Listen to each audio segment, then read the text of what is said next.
Okay, thanks so much. And thank you everyone for joining us today. We are super excited to be joining you for our Voter Registration and Engagement 101 webinar, I suppose it is, or workshop, whatever we'd like to call it. We are recording the session, as you heard, so it can be shared with museum workers who weren't able to be here today, but also NEMA has kindly agreed to host it on their YouTube channel. So it'll be there not only for this year, but for future elections. And we hope you'll refer back to it. We can share that link to you in the chat or after the end of the call or both. So we want to begin first, of course, by saying hooray for NEMA. Thank you, NEMA, for being so ready to step up and host this incredible event and lend your resources to making sure the word got out to as many people as we could possibly reach. For those coming from other regions, the New England Museum Association is one of the biggest associations in the nation, and certainly a home base for those of us who work in the Northeast. Has a great conference coming up, which is an excellent learning opportunity. So if you're in the area, make sure to look that up and drop by. We're really grateful to everyone at NEMA for your hosting today. So we'd like to introduce a little bit about ourselves and how this event has come to be.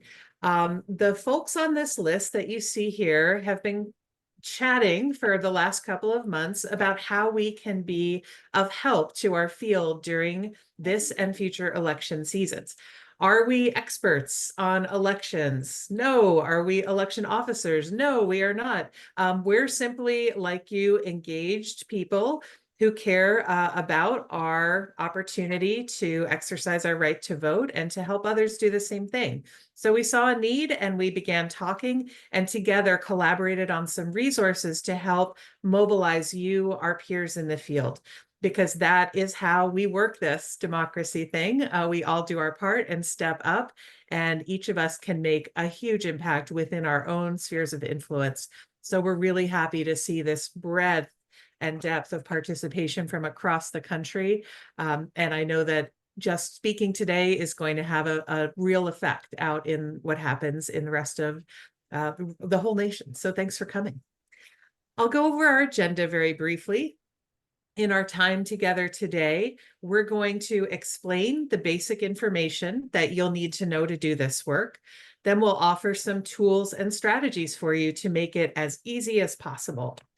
We will also share examples, simple examples, repeatable examples that are happening at your peer organizations, at museums and historic sites all over the country. And then we're going to break out into groups. So what we're going to do is assign folks or invite you to join groups based on similarities between your states and the way that your registration system works, which, as we know, is different state to state across the nation. And then we'll wrap up with some further resources for you to use and some time for Q&A. So if that plan sounds good, we're going to jump right in. So I don't know how many of you know that today is National Voter Registration Day. So just like all these happy people in this great photo, we are celebrating the opportunity to ensure that everyone is ready to exercise their right to vote. This activity we're doing today is a nonpartisan effort to mobilize museums and historic sites to support engagement. We really believe our nation's better off when everyone who can vote, knows how to vote, is ready to vote, and does vote. So we want to ensure and support you in ensuring that you have the right tools to work with your own communities. So a few of the basics as we get started. The first thing that we'll say is museums are allowed to do this. And I think it's important to begin with that idea because some museum workers and some members of the public have the idea in their mind that we're not allowed to get involved with the act of voting, but that's actually a myth. Unless your organization has a specific policy prohibiting voter registration and engagement, you are allowed to engage in activities around voting as long as your efforts are nonpartisan. And we're going to cover what that means later on in this call so you can know exactly your do's and don'ts. More to the point, not only can museums do this, museums should do this. We are part of the civic ecosystem. We help to provide services and connect people. And we have a part to play in a healthy democracy. Our elected officials set the context in which we work. They influence our funding opportunities. They influence our regulations in which we need to operate. And for many museums, voter engagement actually may link directly to our educational missions and the themes of our museums. So we're going to use these two terms throughout the call, voter registration and voter engagement. So quick definitions. With voter registration, we really mean helping people sign up and get through their state's voter registration process so that when they show up to the polls or vote by mail, they're on the voter rolls and they have the opportunity to vote. That's the registration process. Voter engagement is another dimension, and that's the encouragement and support it takes to make sure registered voters actually follow through with voting. There is some urgency for us to move quickly because we have an important presidential election coming up on November 5th. You might have heard a bit about it. But beyond that immediate election, supporting the vote is something museums can and should be doing regularly as civic institutions. So think of your work for this upcoming November 5 election as a practice for how you might support voting every day, every year. Start building those muscles now, and we'll be ready for every election to come. The last thing that we want to say before we get down to our information is that there's often a misperception that democracy work is a distasteful chore, that it's stressful and it's exhausting and it's hard work.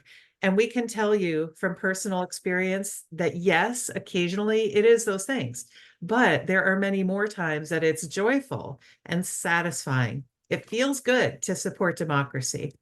Social science tells us that belonging to something larger than yourself, like this, is a major contributor to lifelong happiness and well-being. This work can and should be fun and social and creative and meaningful, and each of you has an opportunity to find a way to do it that plays to your strengths and the strengths of your organization and builds community in the process. And museum workers have particular skills in audience engagement that we can bring to the table here. So doing this work together can actually be a morale boost for your whole organization, and that's really powerful. Oops. So one of the first questions people tend to ask when stepping into this realm is, well, how do I know what I plan to do is okay? And that's something we want to really get familiar with today. There are guardrails that we want to keep our eyes on so that we make sure we're following the letter of the law and being very thoughtful about the way we connect with voting. So I mentioned before that many people think that museums or other nonprofits are prevented from engaging in registration and voter engagement completely. And we know that's not true. But what is important is understanding your context and obeying the applicable rules and regulations that apply. And those do vary based on your organization type. So we're going to go over that next. So the first step in planning and to engage with the voting process is to know what context you are operating in your institution. Here we're calling out 3 of the organization types that might have some differences there. The first is nonprofit museums, probably the largest category of museums and cultural institutions in the country. Who makes the rules that say whether or not we can engage in voter support activity? For nonprofit museums, that is the IRS tax code. Organizations that have been successful in securing a 501c3 tax status receive certain tax exemptions because they're serving the public and benefiting from certain public funds and relief from taxes in order to do that. And because of that public nature, the code relies on those museums to ensure that they are nonpartisan. That's one context that may apply to many of you on the call. And if you have questions about what that specifically means, there are many IRS white papers that you can dive into, but we're going to cover your good basics today.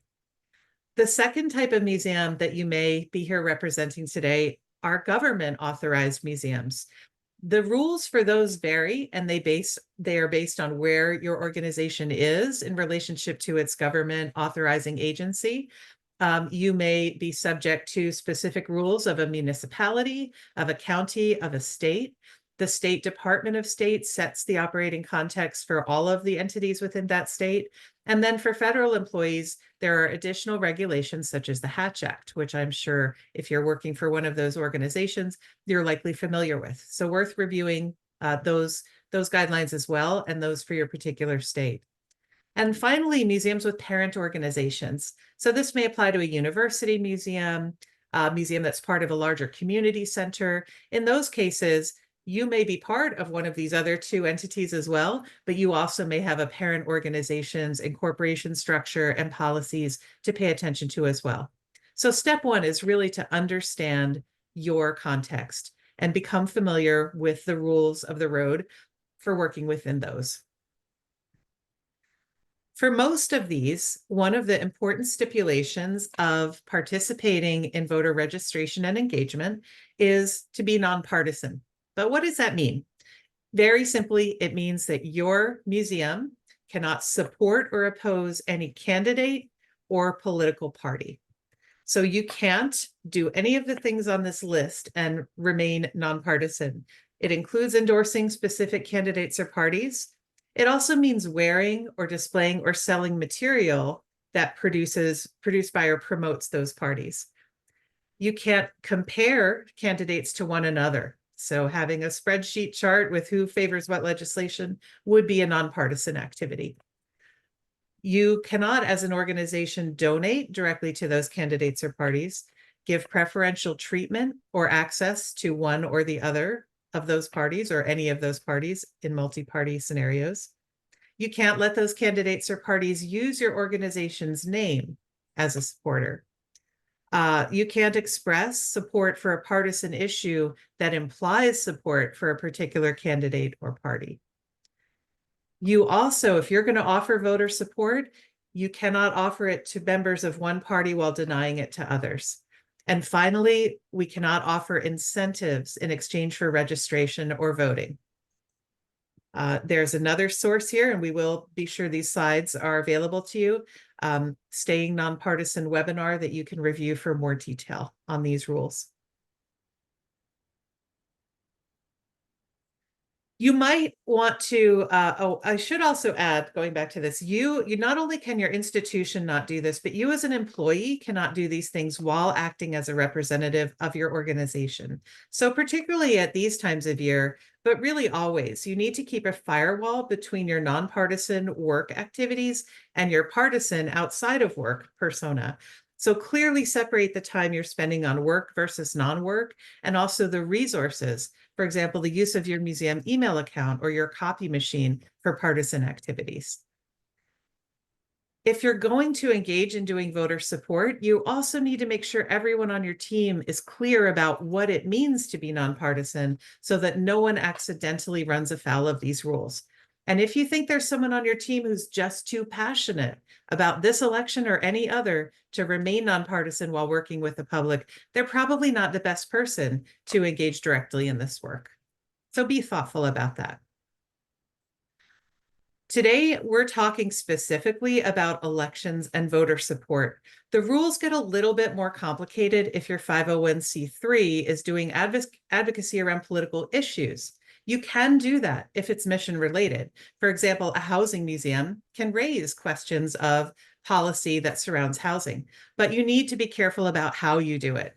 There is more detailed and guidance and information on this. Nonprofit Vote and others have webinars and other training resources. So please check out that webinar and the resource library that we'll share in the chat for some additional resources on identifying where that boundary is between issues generally and particular candidates, parties, and pieces of legislation. One thing you might wish to do when you are engaged in some of these activities is consider a disclaimer. So you can promote the act of voting while making the disclaimer, for example, of the National Puppy Museum, we don't support or oppose particular candidates or political parties, making it very clear that you are not weighing in on one part of the scale or the other. If you are not in a nonprofit, then you will want to check with your authorizing agency, whether that's a government or a parent institution, for the policies and guidelines that apply to you. And while understanding exactly what they are, that'll also help reveal the places that you can take action and the things that you are allowed to do. So we encourage you to become very familiar with those.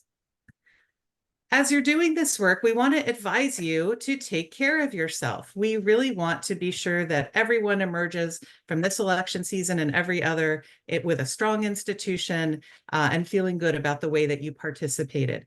Some of you are working in places where voter suppression is an issue, and voter support activities might put you at risk for harassment. We don't want you to put yourself at risk for your safety or put an undue burden on your front-facing staff, who might be the ones that are hearing responses from visitors or the public about the activities. So you know your own local situation. You'll know best what's low risk and what's high risk in your community. So as you create your plans, talk them over with other thoughtful folks there on the ground with you and come to a consensus about what feels right for your organization and how far you think you can go in being very present around voter registration and engagement. But oops, we also want you to be brave. Don't completely write off all action out of fear. Museums have a tendency historically to play it overly safe and do more self-censoring than we really need to do according to our operating constraints. So think through whether what you're proposing is truly risky or is it just a little bit of risk aversion? Are you self-censoring? Remember, there are a lot of people in your community, in every community in the United States, who want and need museums to do this work and will be grateful for it. And there are low risk things you can do to test the waters. So maybe try first a social media post and see how many likes and hearts versus negative comments you get. And if that goes okay, take another step and another. You can experiment with different ways that use your voice appropriately and connect with your audiences in ways they respect and appreciate. Another important piece of information you'll need is to understand your voter registration deadlines and processes by state. It's really important to know first the voter registration deadline in your state, because that determines your timeline and how much you can accomplish between now and election day. We have a slide here with a map showing how the deadlines cluster, and we also have it in a list form. So please take a second to jot down your state's time frame. And when we get off the call, you'll want to go to vote.gov and get your exact info. Some states have different deadlines depending on whether you're registering online, by mail, or in person. So you want to look that up and be precise about it. One outcome we would never want is to give people a confidence that they would be able to register by a deadline, only to find out the method that they chose, they've missed that deadline. So please be aware of those subtleties. If your state has one of the later deadlines, that's great. You have time to do as much as your organization's capacity allows. But if you have one of the earlier deadlines, you can still do some quick and dirty voter registration for this election. But you're probably going to end up spending the bulk of your time on voter engagement, encouraging those folks who are already registered to follow through with voting. Then next year, you can plan to get a much earlier start, so you have time for both.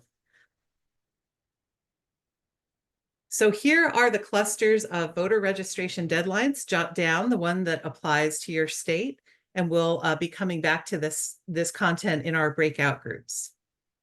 I'll just leave that up for a moment while we get ready to transition over to hearing about some concrete strategies, tools, and resources that kind of form a playbook that you can take ideas from to try out at your own organization.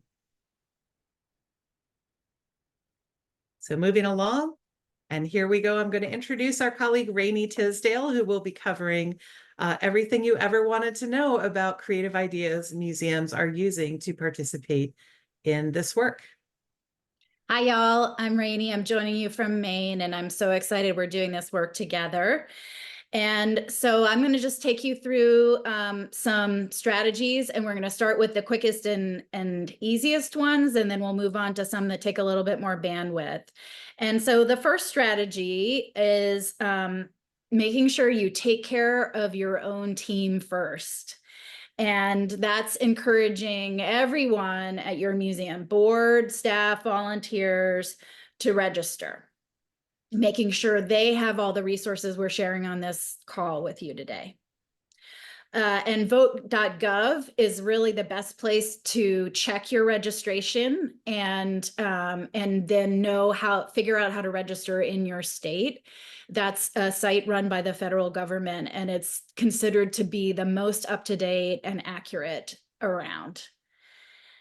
The second strategy is using your communication channels, whether it's your social media, your website, your newsletter, to encourage registration. And we're showing an image here from the Instagram account for the Sixth Floor Museum in Dallas, Texas, and they've used Kennedy piece from their archives, which is very on brand for them. And they are encouraging people to register and are giving a link to vote.gov. So super easy to do. And yes, you can tie it to your mission by using materials from your own collection wherever possible. Another strategy is something we can offer you a free tool on through Caroline and Cameron and the great team at Made by Us. We heard about an offer from Do Something, which is a nonpartisan organization that supports youth voting. And they will create a custom landing page for your website that fits with your museum's brand, that will encourage registration. And also they can track how many people actually register to vote through your website landing page once they set it up. So we've got a contact down there at the bottom of the slide for someone on the Do Something staff who's the point person for this. And so that might be something that some of y'all want to check out. Another easy thing to do is put out a table of self-serve voter registration materials somewhere at your museum, like maybe in the lobby or something like that. And this really does vary by state in terms of what you can put out, and in fact, if you can put anything out at all. And so a really great resource for y'all. And so I encourage you to check out this resource. The first thing you do after you go make sure on vote.gov that you yourself are registered and your status is all clear, is to check out their state-by-state voter guides, and they tell you everything you can do as a nonprofit to support registration in your state, whether your state uses the federal registration form, whether nonprofits can actually help register folks, and in what ways they're allowed to in your state. And sometimes your election officials at your local level or at your state level can provide you materials for a self-serve table, or there are things from their website you can download. So I also encourage you to go and see what's available for you to put out. And that's an easy way to just have something going, every day you're open between now and voter registration deadlines.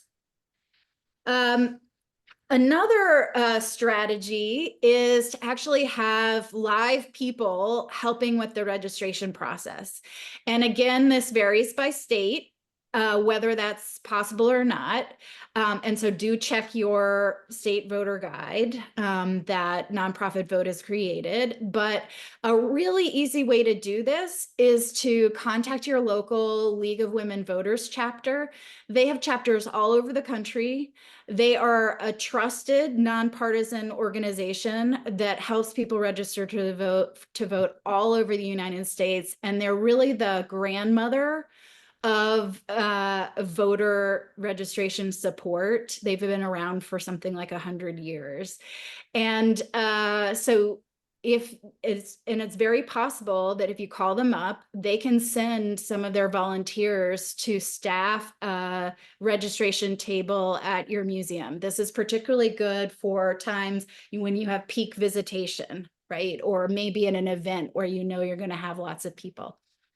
And if the League of Women Voters can't help you, there may be some other trusted nonpartisan organization in your community that could help you instead of them. So check that out. It's not too late to contact them and see what you can do.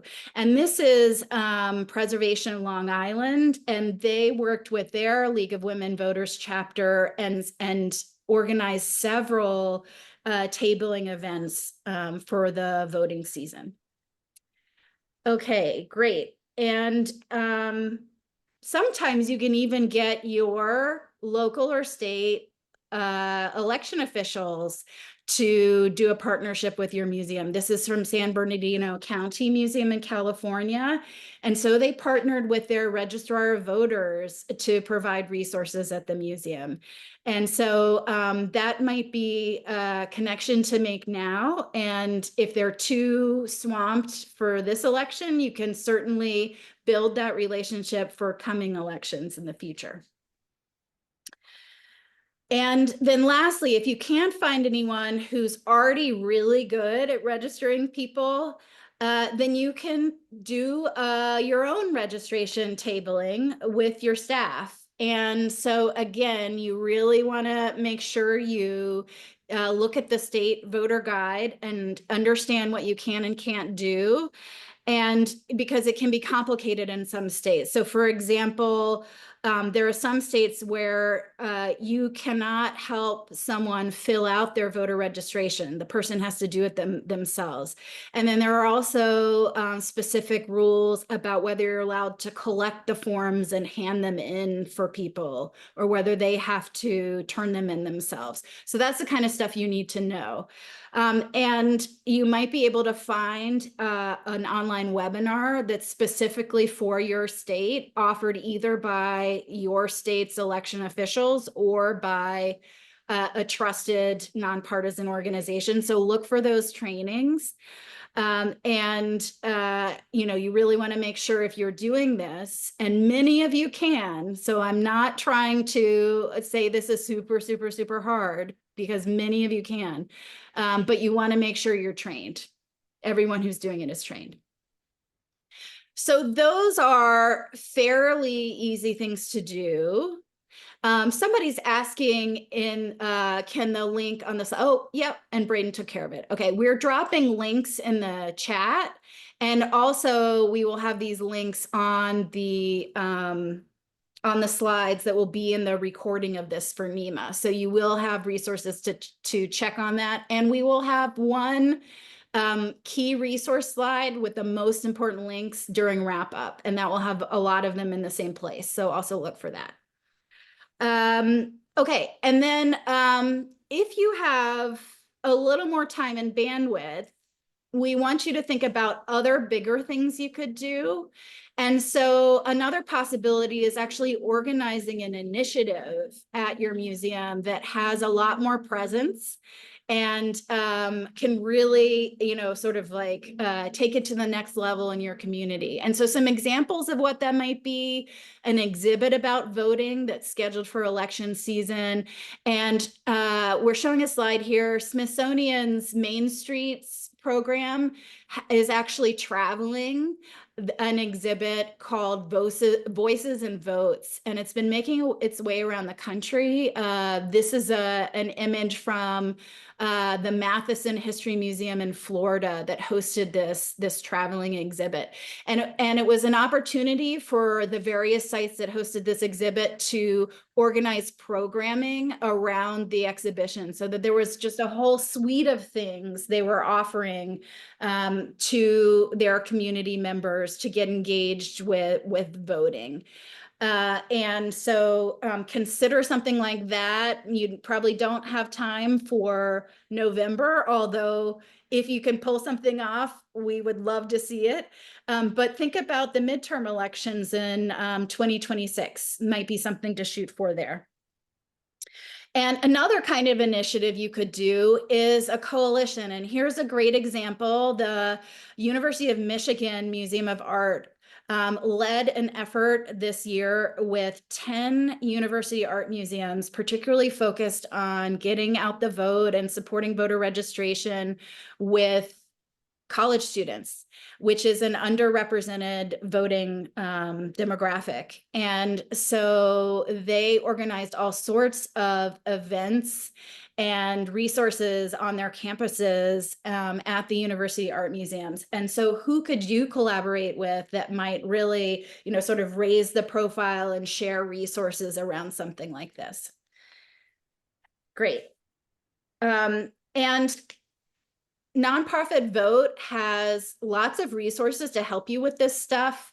There are links here for two different resource libraries, one that they've organized around their, sort of Nonprofit Vote website. And then another that they're the lead organizer for National Voter Registration Day. So they have a National Voter Registration website that also has a library of resources, all sorts of stuff you can do, printable materials, tips for talking to people that you want to register or encourage to vote, information on why voting is important, all sorts of things like that. And in general, we just want you to think about, which of these activities you take on depends on your context. What kind of museum are you? Are you in a big city or are you in a small community? That may have something to do with, for example, could you actually get your election officials to come to your museum for an event? Are you an art museum, or are you a history museum, or are you a science museum or a children's museum? You might have something different you want to do based on your mission and the type of collection you have. There was a question in the chat about children's museums. There are definitely resources for encouraging kids to understand voting as something that's important in a culture. There are picture books, nonpartisan picture books for kids. There are all sorts of things that can start them getting used to the idea of voting and building that culture so that when they turn 18, they're ready. So think about what is your context, and also even how is your attendance? Because in-person voter registration is great if you have a lot of foot traffic at your museum. But if attendance is fairly low for you, particularly this time of year, you might have better reach through your social media, your website, virtual channels. So think about that too.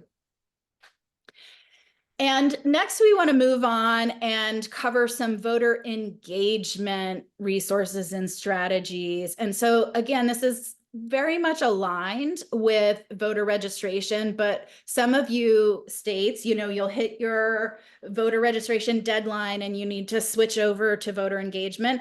Even those of you where in your state you can vote up to you can register up to election day. These tools for engagement can be really important. And why is that? It's because voter engagement really matters. And Michelle, next slide. And why does voter engagement matter? So many Americans vote intermittently. They don't vote every year, every election. And so that's work we need to do to pick up the turnout numbers so that they're consistent. Also, turnout rates vary by state. This is a map we're showing, and the yellow is lower voter turnout, and the red is high voter turnout. And so voter engagement particularly matters in states where voter turnout is lower. And then also, we got some great stats made by us, and younger voters cite not having enough information as a key reason that they don't actually follow through to vote. And so voter engagement is a big part of that, is providing enough information so people feel confident in the voting process. And then also this really interesting statistic that having opportunities to develop your civic voice helps people vote at higher rates. And your civic voice is feeling like you have a say in what's going on in your community and in issues, and using that voice. And museums are so well positioned to help members of the public develop their civic voice. And so these are all ways that engagement matters. And then when we talk about voter engagement, there are 5 messages we want to put front and center for you to be working on when you're engaging your community in voter turnout and supporting the voting process. And so the first message is voting is awesome. Voting is so important to our democracy. It is how we make our voices heard, but also it feels good. And this positive peer pressure that everybody is doing it is really important in terms of really building excitement about voting. It should be an awesome thing, right? Another key message is voting is for everyone. And there are some significant demographic groups with underrepresented voter turnout. And so this is a really interesting research by Pew that shows us just how significant those 4 demographics are skewed in terms of voter turnout, and that's young voters, BIPOC voters, voters with low levels of education, and low-income voters. And so until these groups really reflect their proportion in the general population in terms of their voter turnout, we still have work to do in the United States. And so voting is for everyone is a really important message. Another one is having a voting plan. So we all know how difficult life is right now, how little bandwidth we all have. And so for a lot of people, they intend to vote and then it sort of falls by the wayside because life gets hard, right? And there are also cases where people don't know where their polling place is or don't understand the process for early voting or mail-in voting.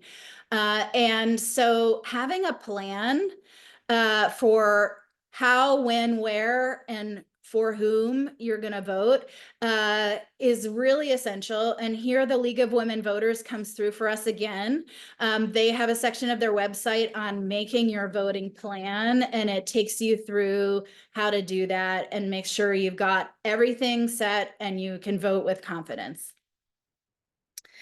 And then gathering friends and family is message 4. So certainly when voting is social and there's positive peer pressure from people in your close-in group, it leads to higher turnout rates. And so making sure it's not just about you voting, it's about all your friends and family voting too. And there are lots of ways you can attend to that, and you can encourage members of the public to attend to it too in your voter engagement messages. And then our last one is, there are resources for you if you have trouble anywhere in this process. If you run into snags registering to vote, if your name is not on the voter rolls and it's supposed to be, if you get turned away, for all those different issues, there is this election protection hotline, and they have hotline numbers you can call in multiple languages.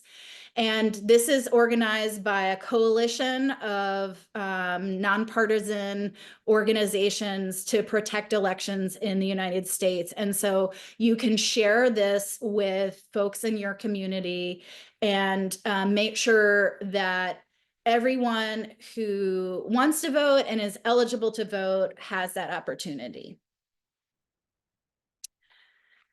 And then in terms of strategies for voter engagement, these are somewhat similar to the voter registration strategies. So giving your staff time off to vote or serve as poll workers is really important. And so here's an example from the Museum of Contemporary Art in Detroit that closed the museum to make it easier to vote on election day. So doing that and encouraging, that for everybody is one strategy. And then this is a fun one for you art museums. The Newcomb Museum at Tulane put a call out for voter engagement art. And then they, shared the great art that they got in response. And this was art in particular made by students in their case. But was such a wonderful way to involve your community in positive, nonpartisan voting messages and to make it more creative. And then there are also all sorts of programs that you can organize. So here's a craft night to make buttons and badges that encourage voting. So that's another option. You also might consider carrying nonpartisan voting swag in your gift shop. And so here's FDR Museum and Library and some of their FDR themed voting swag. And then it's probably too late this year, but to think about for the future, there are museums that serve as polling places in their communities and museums that host ballot boxes to return your early voting ballot. And this is Eastern State Penitentiary's ballot box. And so that's something to consider for the future too. Can you imagine if museums across the country were polling places and we could vote amongst art and exhibits and have that be a really wonderful community service? Great. Okay, so with all of those tools in mind, now we want to go to our breakout rooms. And in these breakout rooms, we are going to give you the option of choosing which one you wanna join. Joins the word. And based on the registration, we have organized 9 different rooms, and we have 6 that are individual state rooms where we had at least 3 people from that state registered for this session. So you have a critical mass to talk about stuff on the ground in your state. If you're in California, Connecticut, DC, Illinois, Michigan, or Virginia. So you can choose one of those rooms. And we also created some multi-state rooms for cases where we didn't have enough people from one state. And these are based on common issues that people are dealing with. And so we have one for states that are experiencing voter restriction issues or voter suppression issues. And certainly in the past few years, there have been some states that have really expanded voting to make it easier. And then there are some states that have restricted voting to make it harder. And if you're in one of those states, then we thought you might want to troubleshoot with each other and support each other in finding ways to still do this work meaningfully, even if your state has restrictions.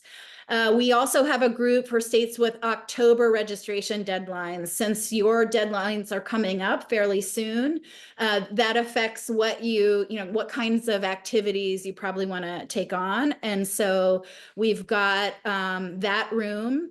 And we've also got a room for states that allow registration up to actual voting day, November 5th, where you can actually register in person when you go to your polling place to vote.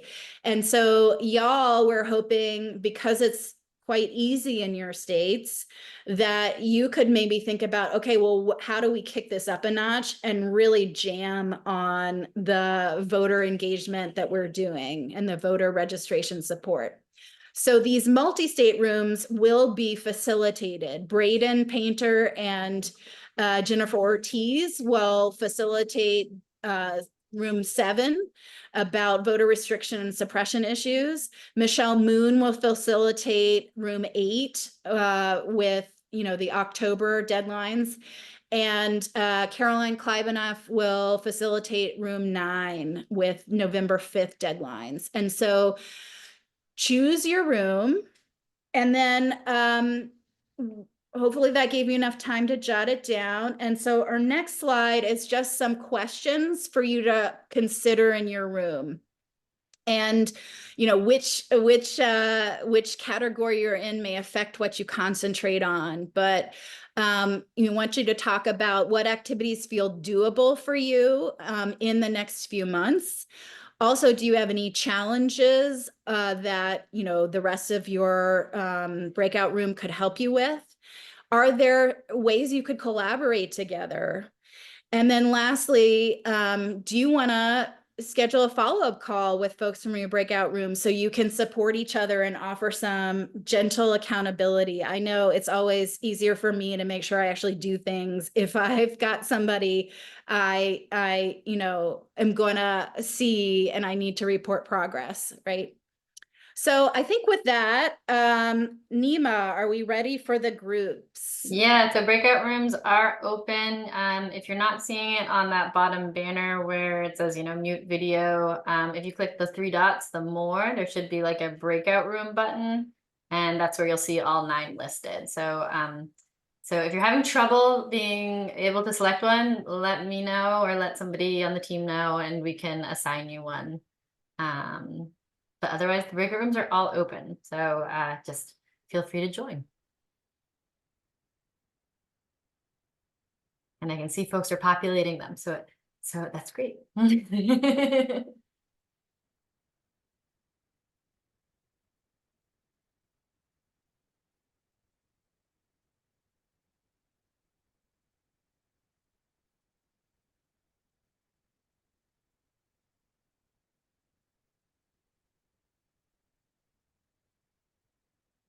All right, and for folks who are still in this room with me, feel free to join a breakout room. The breakout rooms can be found on that bottom banner and or in that 3 dots, and it just says breakout room, and you can say join. And Rainey, can you give me a time for when to bring everybody back together? Yeah, I think we want to do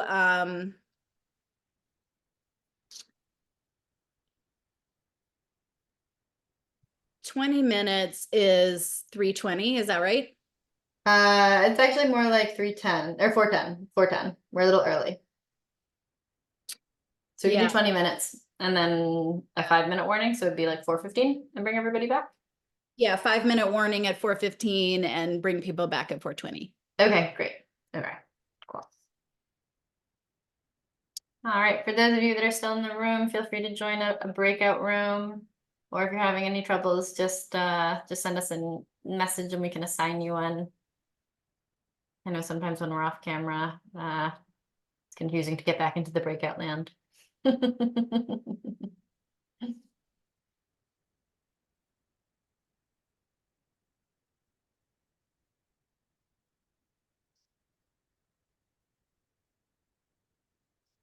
Cool. Well, yeah, so it looks like 1, 2, 3, 4.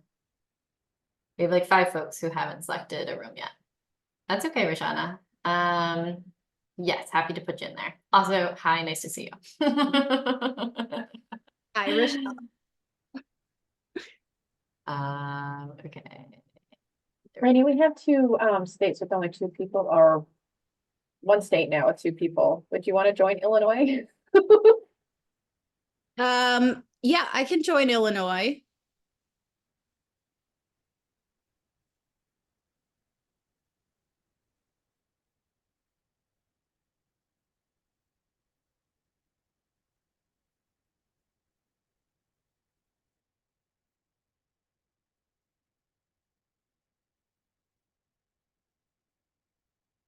Scarlett, did you want to pop into one? Yeah, I will in a minute.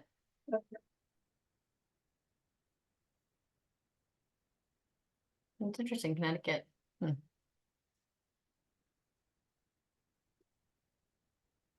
For those that are still in the meeting here with the NEMA team, feel free to select a breakout room if you can hear this. Your colleagues are in breakout rooms for about 20 minutes, and then they'll be joining back for a Q&A. Pause the recording while we're kind of in the breakout room jumble. Yeah, that's a good idea. Heather, can you pause it? Thanks. Symbol.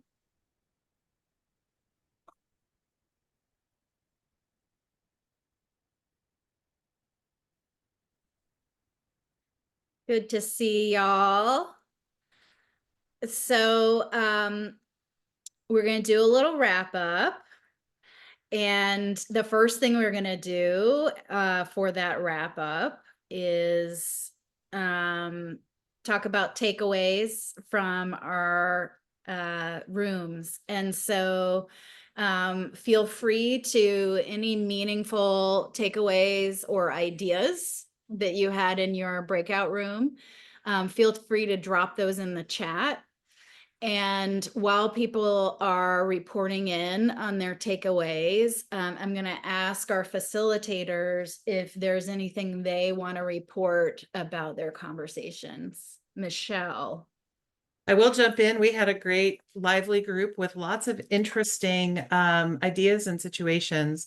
One theme that came up were several of our museums were thinking about ways to engage people up to and through the election, but also on and after election day. So we appreciated hearing about a program that Tiana's been organizing where it's called a gray area, and it uses art as a way to engage people in questions of kind of coming together around contentious political issues. So also the reminder that we are such great platforms for building the skills to have civic conversations that create greater community cohesion. And after every election, there's such a need for that. So that's a great opportunity to be thinking about program and messaging strategies too. Another theme was tying your content to your site's history and themes and narratives. So anytime you can make that connection, it's more authentic and reflects your messaging. We talked about getting out of your site as well. So yes, use social media. Yes, use your opportunity to register people who show up there in person, but also partnering with organizations to be out and about in community events and community centers, at fairs. One of our participants is working with new Americans and giving them welcome packets that include information on citizenship and voting. So lots of good things there.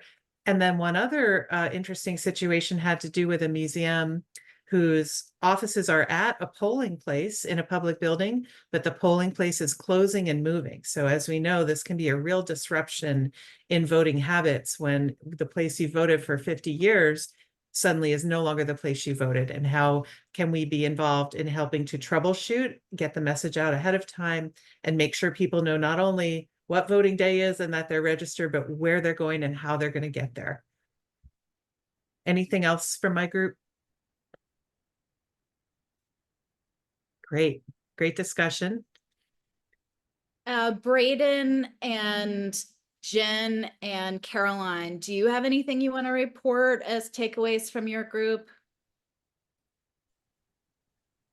I would just say for us, we had a lovely conversation that we talked about both how much people can connect around the challenges of voting and stories of being turned away and being denied, but also how powerful it is when people do make the path a little bit smoother for others, and how important it is not just to do the mechanical side of it, but all the rest of that work that we do in museums already, thinking about how do we make it a welcoming space for anybody who might walk in, all sorts of neuro approaches to the world, all sorts of physical approaches to the world, all sorts of social approaches that people might bring to the world. So, and that doing that can be even more powerful than the barriers that we might encounter.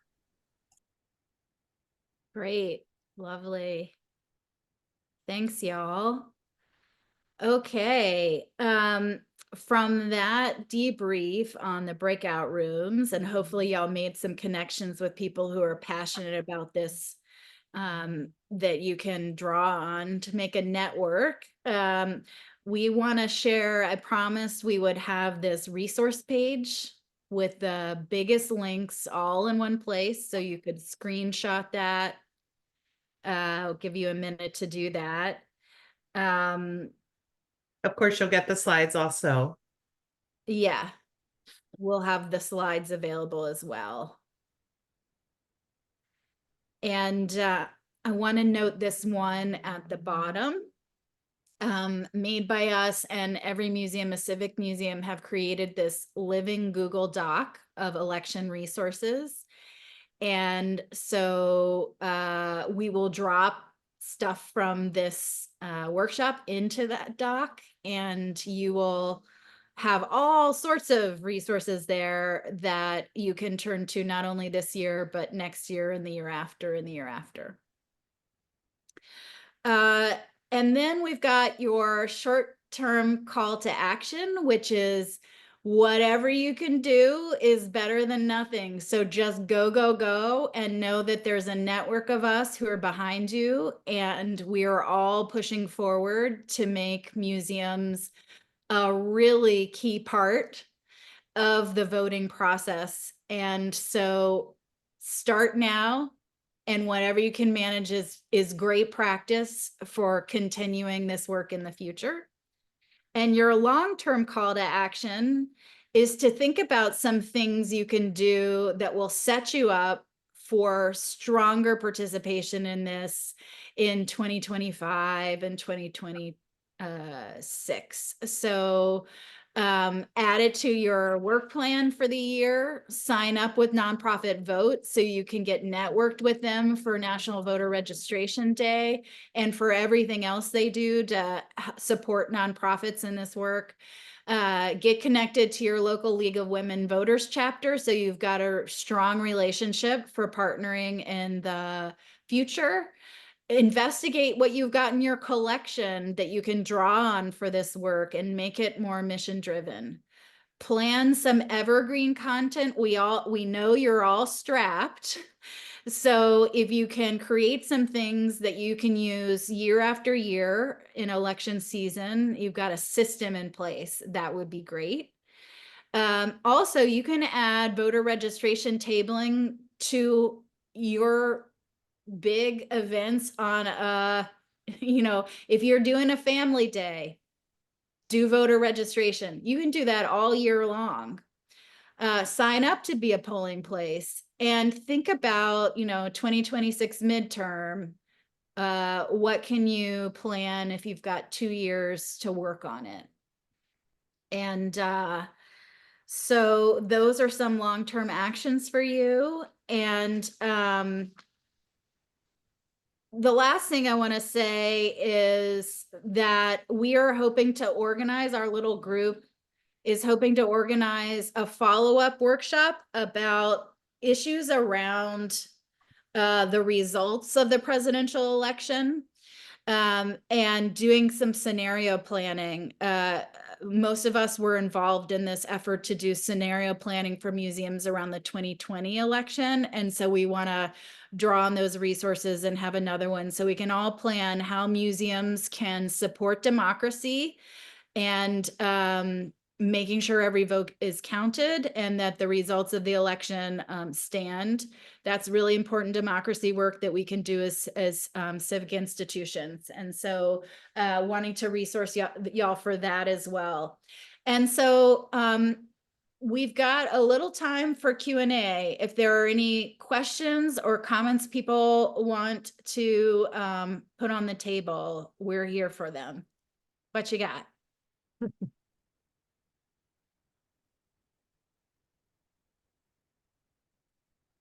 we're seeing Kathy Saunders say ACLU and Common Cause are also really helpful for this voter support work. And Michelle saying she became a poll worker last year and it was really satisfying. And I said that in response to Kathy also saying that having an employer give staff time off to do poll working would be great. If you have the power to make that happen, what a great thing. And you know what? Nonprofit Vote, again, they have so many resources. They have resources for you as an employer working on those issues. And so like templates, so the email you send, you don't even have to draft yourself. They've got the language for you and different things like that. So you might check them out for those resources. I see Elsa's wanting to see if folks going to the Aztec conference could gather to talk about this stuff in person. That would be awesome. So anybody going to Aztec, can you, you know, put a little thing, you know, find a meetup time and advertise it so people can gather. That would be awesome. Greg Storms is telling us 2026. Yes, the midterms in 2026 will be our semi-sesquicentennial. And so America 250 will get wrapped up in that. So it would be really good to be planning for that because lots of stuff should be happening all over the United States. And anything else people want to put on the table?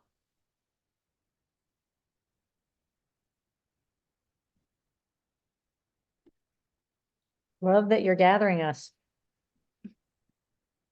Love that you're being gathered. Yeah, love you all for showing up. It's so encouraging. And I'm sitting here kind of having visions of how we can keep this thread running at the conferences we attend and the gatherings we have in between during the year, to be continuing to talk about these ways that we engage with our civic process. So I'm really excited to know there are so many out there who see the importance of that and are ready to connect and make it happen. I guess, oh, go ahead. Yeah, go Yeah, I ahead. was going to say that as an independent, if part of why I wanted to join this was to find out, you know, who I can hook up with and where and how. And I think this has been really good for a lot of thoughts and you know, ideas in those directions. So thank you. Thanks for saying that, Elsa. We're so glad you found it useful.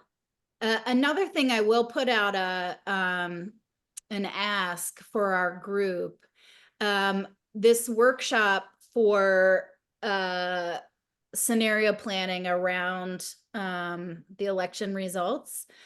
It would be great if we could find a host organization to host that Zoom. NEMA will be so in the throes of their conference planning. Their conference is in early November.